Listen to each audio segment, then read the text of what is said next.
mientras que usted se ubica ya en Primera de Corintios, capítulo 15, saludo a la directiva de jóvenes, a nuestro hermano Víctor. Bueno, gracias al Señor, saludarles, verles, a su familia, quien me ha extendido la invitación, toda la directiva de jóvenes, de música. Gracias por la invitación también en el nombre de Jesús. Amén.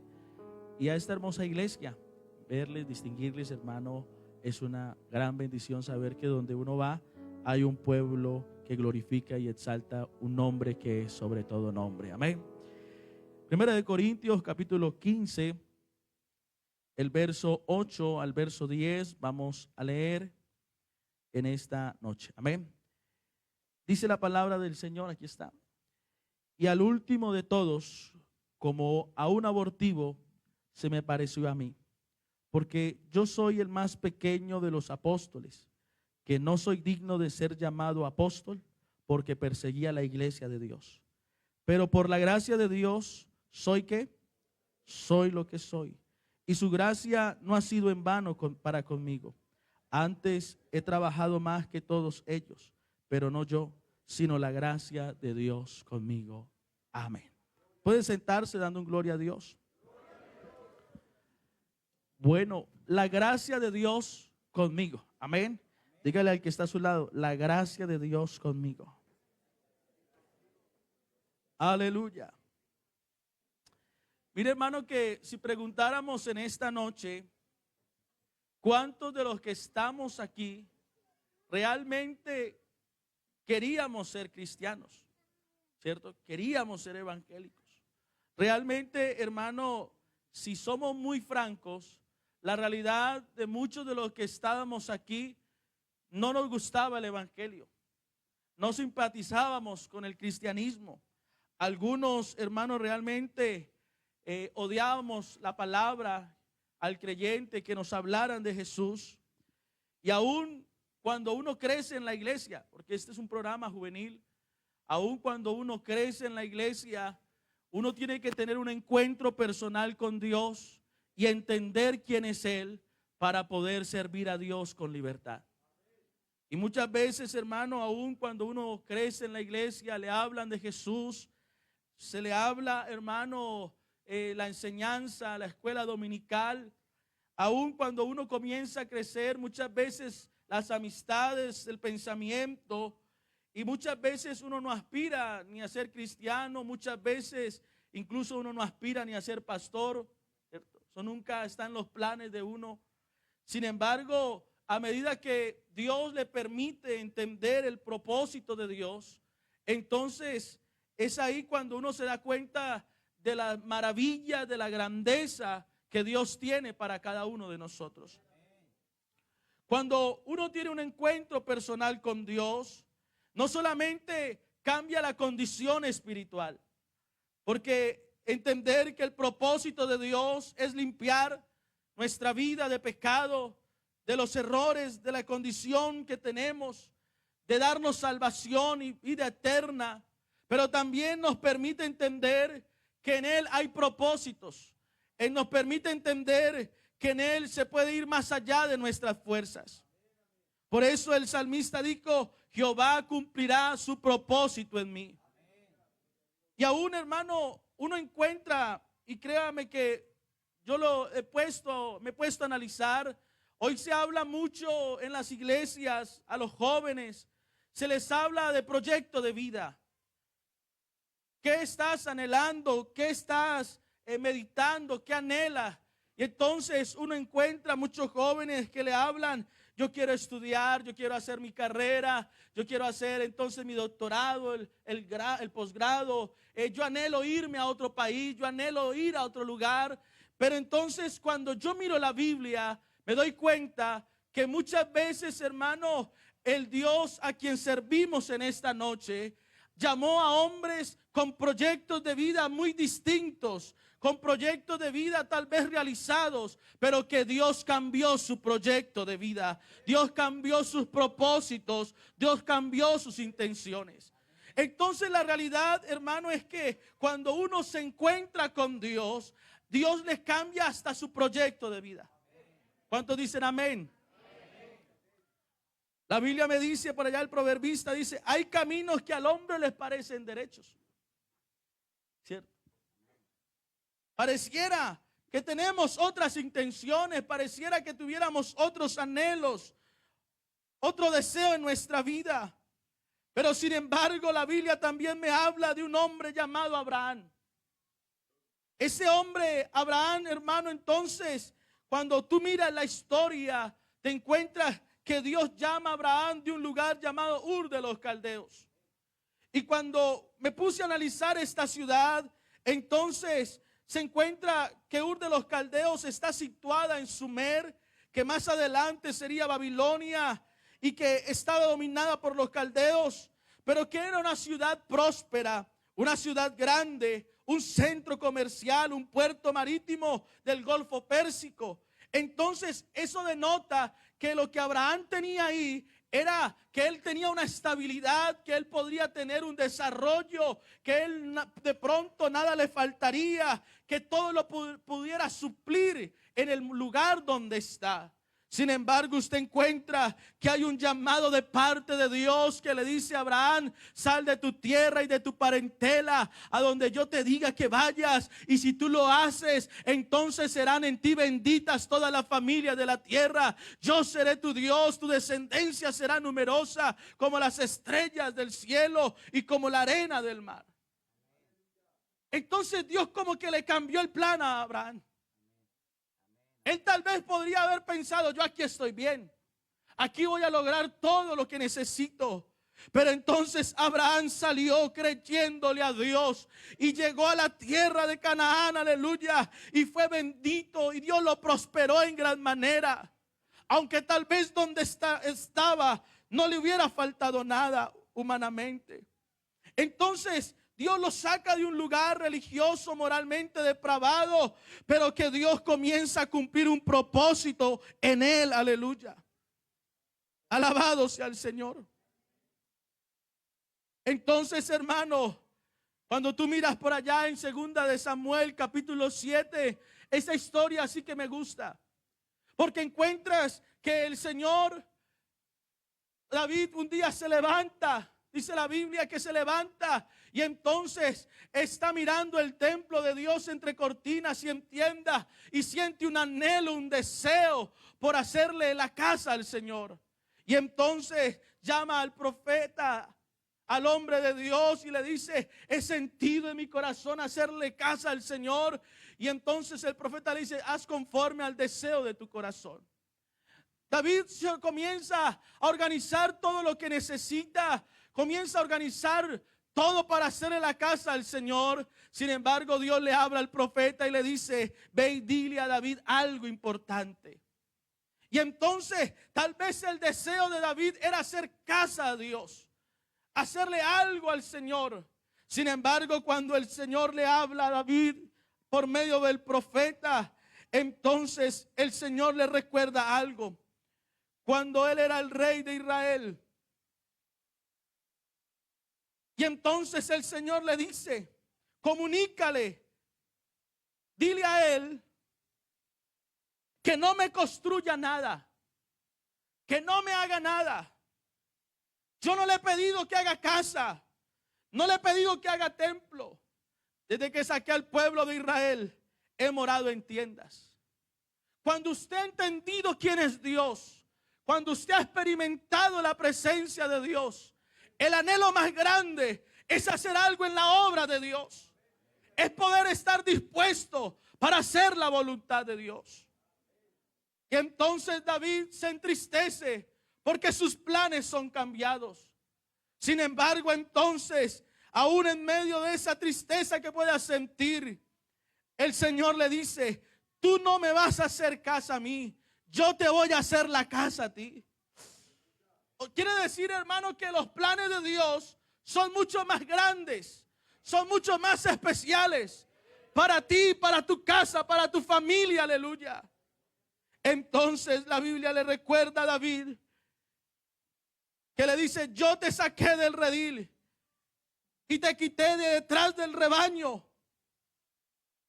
David entonces, pareciera que David, su proyecto de vida y su pensamiento era simplemente cuidar las ovejas. Pareciera que David simplemente pensaba en quitarle la lana a las ovejas cada año. Pero Dios, que es grande en misericordia, que es bondadoso, que es el dueño de nuestra vida, entonces le parece hacer algo más grande con él. Y entonces le dice: ahora eres príncipe de mi pueblo. Ahora estás en la casa, ahora estás en el palacio, aunque tal vez tú nunca lo imaginaste, aunque tú tal vez nunca lo pensaste, ahora estás allí gobernando el pueblo del Señor. Oh, aleluya, dale una alabanza a Jesús. Te he dado un nombre grande, dice la Biblia. Tú no me vas a hacer la casa a mí, yo voy a hacer la casa tuya. Y ahora no solamente te voy a hacer la casa, sino que tu nombre va a ser reconocido. Tu descendencia va a ser importante, tan importante que de ti saldrá el Mesías, tan importante que de ti saldrá el Salvador del mundo. Es ahí donde el Señor le confirma el pacto a David. Y David nunca lo imaginó ni lo pensó. Pero cuando tú miras más adelante, entonces el cumplimiento de esa promesa, cuando Cristo se manifiesta, cuando Dios se manifiesta en carne. Y entonces hay un hombre llamado Jesús, que se le dice hijo de David. Ese no es solamente un título que se le asignó al Señor, sino que también es la promesa cumplida de lo que Dios le dijo un día a David.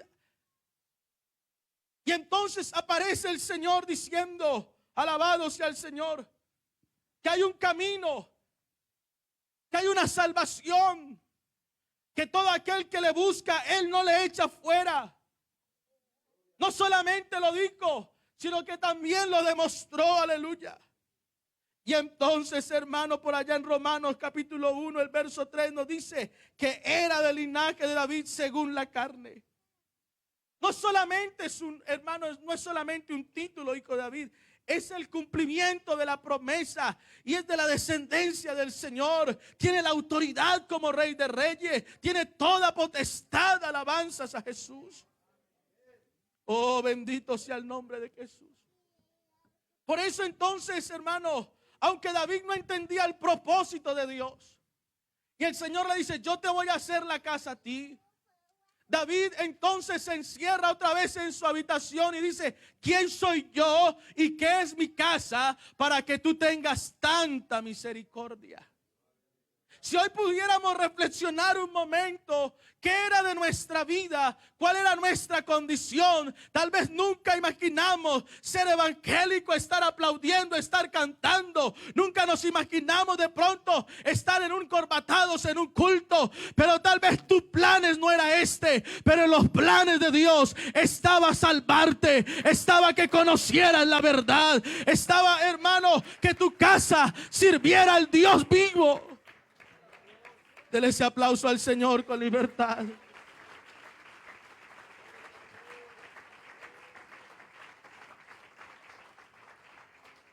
Aleluya. Entonces hoy como iglesia gozamos de muchos privilegios, de un trato especial de Dios para con nosotros. Un trato que nunca nos imaginamos. Porque nunca imaginamos que Dios fuera tan bueno para con nosotros. ¿Y a cuántos Dios ha bendecido? ¿A cuántos Dios ha bendecido? Aleluya. Él ha sido bueno, alabanzas a Jesús. Más de lo que pensamos. Por eso la Biblia dice: más vosotros sois ¿qué? Linaje escogido, real sacerdocio, nación santa, pueblo adquirido por Dios, para que anunciéis las virtudes de aquel que nos trajo de las tinieblas a su luz admirable. Lo que Él ha hecho con nosotros, hermano, tal vez nunca lo divisamos ni lo pensamos algún día, pero hoy podemos decir y estamos agradecidos por todo lo que Dios nos ha dado, por sus bondades, por su amor inagotable, por su fidelidad, aleluya. Quiere decir, hermano, que donde tú vas, hay gente que te presta atención, que te escucha, que aun que te pide consejo, aleluya, que desea que tú le hables, que desea que tú le digas algo. Pero es que hay una gracia especial sobre cada uno de nosotros. Hay algo tan grande que Dios nos ha puesto en nuestra vida que aún nosotros no logramos entender. Oh, aleluya. Bendito sea el Señor. Entonces, el Señor le cambió los planes a Abraham, pero también le cambia los planes a David. David pensaría solamente tocar el arpa, pero Dios lo lleva más allá. No solamente David, sino también Jeremías. La Biblia me habla allá en Jeremías capítulo 1, el verso 4. Antes que te formaste, yo en el vientre ya te conocía. Antes que salieras de las entrañas de tu madre, te consagré como profeta y te destiné a las naciones. Y entonces Jeremías contesta y dice: ay, Señor, ¿cómo así? Pero yo ni siquiera sé hablar. Yo ni siquiera de pronto tengo experiencia. Simplemente soy un muchacho, simplemente soy un joven. Pero el Señor le dice: no digas que eres joven, porque tú vas a hablar todo lo que yo te envíe y dirás todo lo que yo te ordene. Aleluya. Bendito el Señor. A veces, hermano, como que nosotros dudamos del propósito de Dios. Y pudiéramos dudar de la forma en la que Dios habla y de la forma que Dios obra. Sin embargo, hermano, yo quiero decirte que Dios siempre tiene el control de todas las cosas. Porque Él es el dueño de esta iglesia. Él es el dueño de tu vida. Él es el dueño de cada uno de nosotros. Él nos hizo, Él nos formó, aleluya. Su palabra dice que Él llama a quien Él quiere para que esté con Él. Entonces en la fila pudieran haber muchos. En la fila pudieran haber más gente más importante, con más estudio, con más capacidades. Pero a Dios le plació llamarte a ti y llamarme a mí, aleluya. Él vio algo especial en ti. Él vio algo especial en tu casa. Vio algo especial en tu vida, que por su gracia, aleluya, te alcanzó. Oh, aleluya, bendito sea el Señor. Por eso ese verso que leíamos sí que me impacta y me llama la atención. Porque el apóstol Pablo entonces está aclarando quién es él. Y cómo era la vida del apóstol Pablo antes de conocer a Dios. Entonces era un hombre judío, nacido en Tarso, que hoy se conoce como Turquía. Y se dice que él hablaba, hermano, arameo, griego, hebreo y tal vez un poco de latín. Que vendría de una familia de fariseos, instruido en la ley, conocía la ley. Y también entonces recibe la dirección de un hombre llamado Gamaliel, un maestro muy reconocido de la ley. Quiere decir que él crece con un celo por la ley. Crece por un celo por guardar la ley de Dios. Pero entonces es ahí donde este hombre comienza a perseguir al cristianismo con tal determinación, porque odiaba el evangelio. Y aún Saulo entonces está en el primer, digámoslo en esta noche, en el primer hombre por Esteban, que es muerto por causa del evangelio, ¿cierto? Está frente a esa escena, el primer mártir. Entonces Saulo se dedica a destruir la iglesia, a perseguir al cristianismo. Busca la manera de destruirlo, de acabarlo, aleluya, por lo que él es. Sin embargo, cuando tú miras allá en Hechos capítulo 9, te das cuenta entonces cómo Saulo cambia su perspectiva y ahora se convierte al evangelio. Y la Biblia dice que Saulo iba hacia Damasco. Y aconteció que de repente le rodeó un resplandor de luz.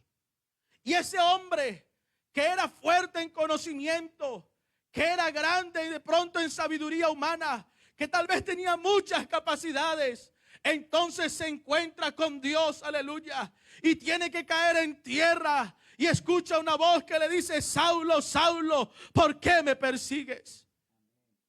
Este hombre no logra entender y dice: ¿quién eres, Señor? Y entonces el Señor Jesús le habla diciéndole: yo soy Jesús a quien tú persigues.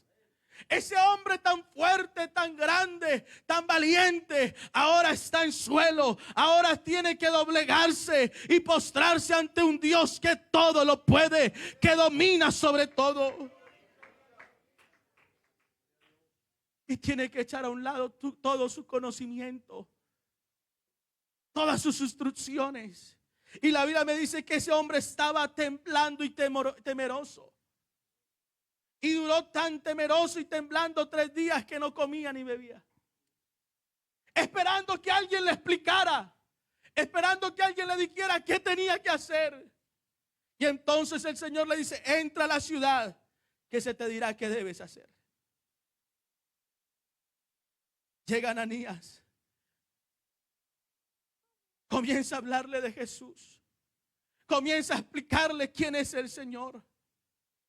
Y ese hombre, entonces la Biblia dice que cuando creyó, de sus ojos cayeron como 2 escamas. Y entonces sale predicando la palabra del Señor. Es ahí donde vemos la conversión de Saulo al evangelio, a la palabra del Señor Jesucristo. Entonces, hermano, por eso el apóstol Pablo ahora aquí en la primera carta a los Corintios, sí que cuando leía este pasaje me llamó la atención. Y entonces él dice: claro, hermanos, aleluya, el evangelio que les he predicado, el cual tú recibiste, en el cual perseveráis, en el cual retenéis la palabra que he predicado, sois salvos si no has creído en vano. Porque el Señor se le apareció, aleluya, a unos, ¿cierto?, a unos 500. Se le apareció a unos hombres después de la resurrección, que algunos creyeron. Pero el apóstol Pablo está diciendo: pero a mí se me apareció como un abortivo. No entendí esa expresión del apóstol Pablo. Quiere decir que a él se le apareció como un caso especial, porque los demás lo pudieron ver, pero él, hermano, no lo vio físicamente. Pero por eso la Biblia dice: bienaventurados los que creen sin necesidad de ver. Quiere decir que tú eres un caso, yo soy un caso especial, porque Dios nos encontró, porque de alguna manera se atravesó en nuestro camino. De alguna manera puso a alguien en nuestra vida para que nos hablara de este precioso evangelio, para que nos hablara del sacrificio en la cruz del Calvario, lo hecho por nuestro Dios, para que hoy tengamos salvación y vida eterna. Aplauda al Señor esta noche. Oh, aleluya. Aleluya, adóralo. Alabanzas a Jesús. Entonces el apóstol Pablo dice: claro, yo soy un abortivo y yo no mereciera estar aquí, dice él.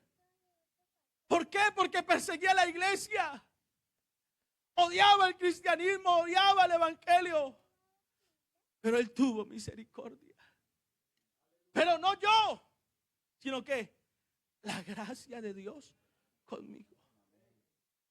Mira, hermano, que uno de los grandes errores que a veces cometemos en nuestra vida es olvidar por qué estamos aquí. Es olvidar que a veces merecíamos la salvación, merecíamos el cargo, merecíamos ser predicadores, pero la realidad es que todo ha sido la gracia de Dios con nosotros. No merecíamos nada porque odiábamos el evangelio. Algunos hermanos hasta tiraban piedra a los predicadores, se burlaban del cristianismo. Pero Dios, aleluya, aún seguía insistiendo esa puerta, aún seguía tocando al corazón de esa persona. Y hoy estás aquí, aunque tal vez eras borracho, aunque eras mujeriego, aunque tal vez tenías una vida desordenada, pero Dios te trajo con brazos de amor, con brazos de justicia, de fidelidad, aleluya.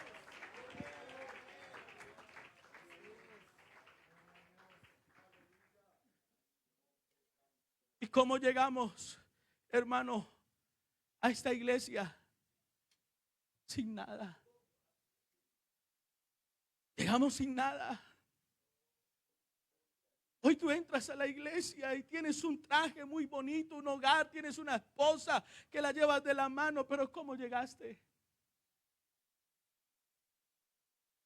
Cuando tú miras la palabra del Señor, el Señor le decía, cuando llegaba el tiempo de salir libre el esclavo, dice: ¿tú quieres irte? Tranquilo, hágale, váyase. Pero todo lo que has recibido, tu esposa, tus hijos, se tienen que quedar. Usted puede decir cómo viniste. Y entonces el hombre decía: no, ¿yo cómo voy a dejar la bendición de mi Señor? Él me dio esposa, Él me dio hijo, Él me ha dado todo lo que tengo. Y entonces el esclavo decía: no, yo quiero seguir sirviendo. Y tenía que perforarse, ¿qué? La oreja. En señal de que ahora iba a servir, ¿cierto? No por obligación, sino por amor, por gratitud. La pregunta esta noche es, hermano, ¿cómo llegaste a los pies de Cristo? Porque muchos llegamos, hermanos, sin poder dormir en las noches. Del desespero, de la angustia, de saber que había algo que necesitaba nuestro corazón. Algunos llegamos, hermanos, sin mucha ropa a la iglesia. Llegábamos con el mismo vestido tal vez todos los domingos, porque no entendíamos los planes del Señor. Pero Dios en su gracia, Dios en su bondad, aleluya, te ha bendecido más de lo que tú imaginaste. Entonces este Dios tiene motivos, tú tienes motivos esta noche para reconocer su grandeza, para reconocer su poder, aleluya. Y no te puedes quedar quieto ni callado al saber que Él ha sido bueno, que Él ha sido fiel contigo. Adóralo. Adóralo.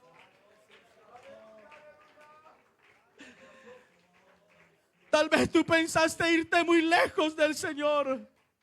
Tal vez haya aquí un joven que haya pensado irse muy lejos de la presencia del Señor. Y tal vez intentó cambiar sus propósitos, sus planes, sus intenciones, aleluya. Pero hay uno que conoce todo de ti. Hay uno que sabe todo de ti en esta noche. Oh, aleluya. Entonces por eso Saulo dice: no yo, no que yo lo haya merecido, no que sea mejor que otro, sino su gracia en mí. Su gracia ha sido buena.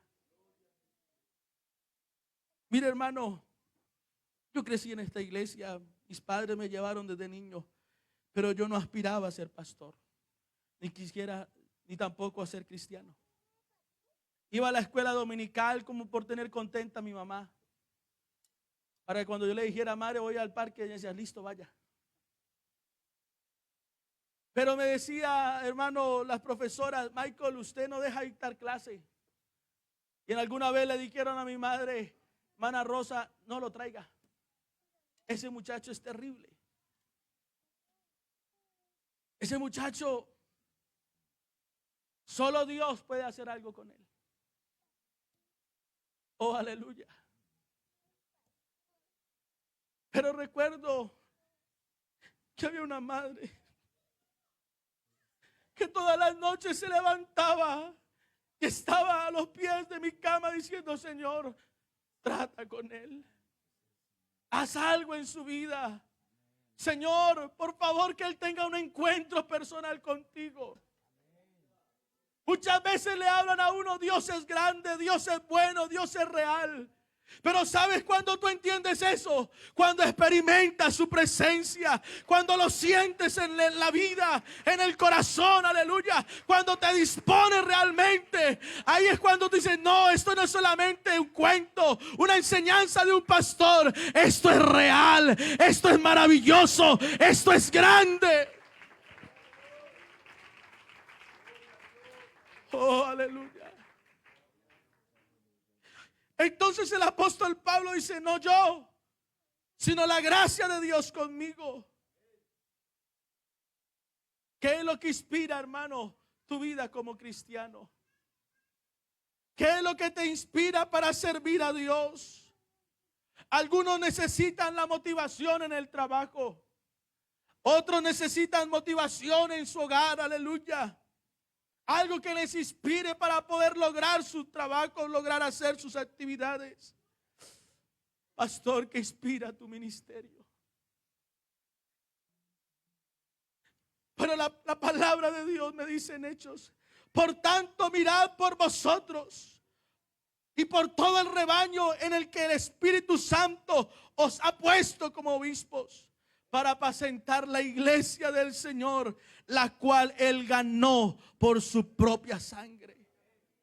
Quiere decir, hermano, que es un anhelo muy grande en nuestra vida. Poder servir es un privilegio. Poder estar hoy aquí en esta iglesia, poder servir al Señor, porque Dios nos ha puesto a cuidar, a administrar, a amar, a dirigir lo que Él ganó, no de cualquier forma, con su propia sangre. Oh, alabanzas a Jesús. Cuando tú dependes de Dios, tu proyecto de vida va a ser mucho más grande, va a ser mucho mejor de lo que tú planeas. Aleluya. Y tal vez oiga alguien esta noche diciendo: yo quiero irme lejos de Colombia. Yo quiero hacer mi vida en el extranjero. Mis planes es irme a otro país. Pero yo quiero decirte que tal vez Dios tiene otros planes para ti. Tal vez tú dices: yo quiero capacitarme a hacer muchas cosas en el mundo. Pero tal vez Dios te está llamando para que le sirvas, para que le honres, para que le glorifiques. Aleluya. Tal vez alguien diga: yo estoy aquí por casualidad, porque alguien me invitó. Pero tú no estás aquí por casualidad. Hay un propósito de Dios en tu vida. Hay un propósito contigo, joven, aleluya. Aunque tú trates de tener las amistades, de querer comportarte como ellos, de tal vez querer agradar a ellos, hay algo aquí adentro que te dice, aleluya, hay una palabra guardada en tu corazón. Hay un pensamiento que te enseñaron tus padres. Tú no eres un producto de la casualidad, eres producto del propósito de Dios. Porque hay un padre que está orando, hay un pastor que está clamando, hay una iglesia que está clamando, aleluya. Y hoy eres el resultado de esas oraciones, de ese clamor, aleluya. Adóralo, adóralo un momento. Cierra tus ojos. Aleluya. Cierra tus ojos un momento ahí donde estás.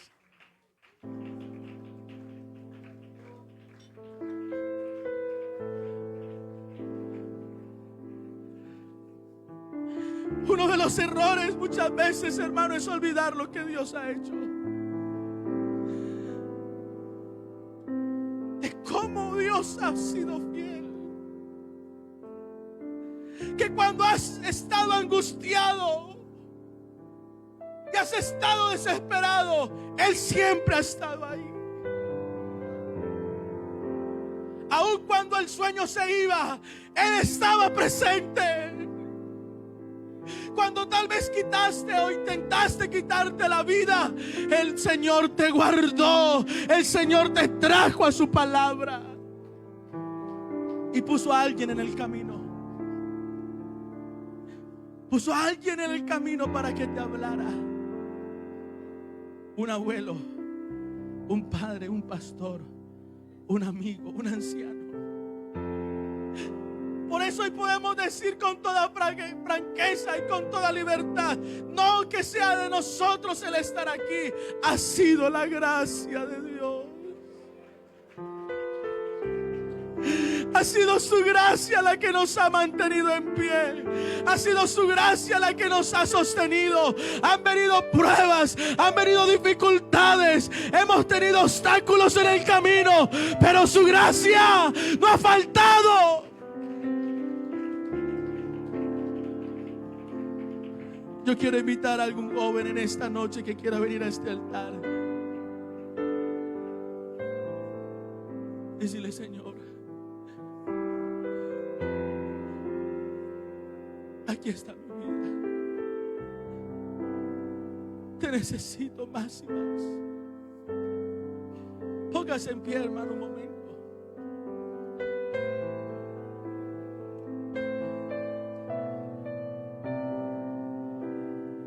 Él es el que le da el proyecto de vida.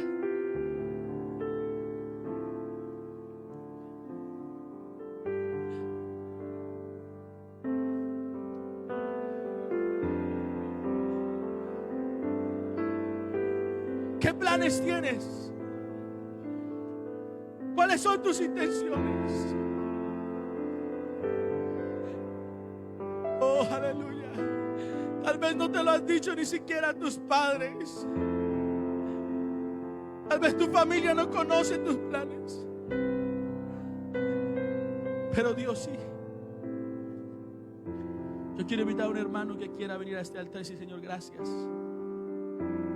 por lo que has hecho en mi vida.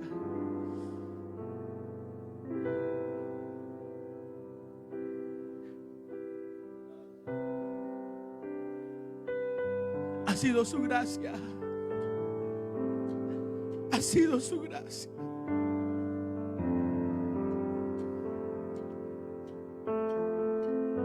Oh, alabashita maya, hay alabanzas. Adora, adora, hermano, adora. No te quedes callado, adora.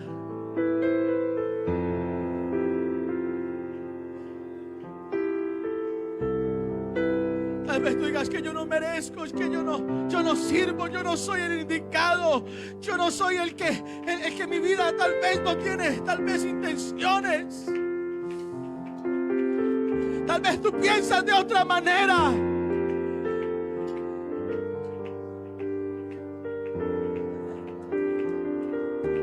Pero es que no son tus fuerzas, no son tus capacidades. David lo entendió muy bien. Dijo: Señor, ¿quién soy yo? ¿Quién soy yo? ¿Y qué es mi casa? Para que tú tengas tanta misericordia. Iglesia, levanta tus manos ahí donde estás. Cierra tus ojos. Aquí está el Señor. Aquí está Jesús, aquí está Jesús, aquí está el Señor, aleluya.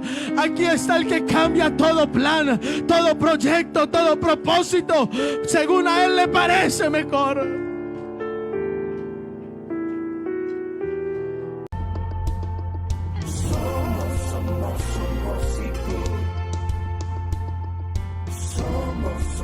Somos hijos.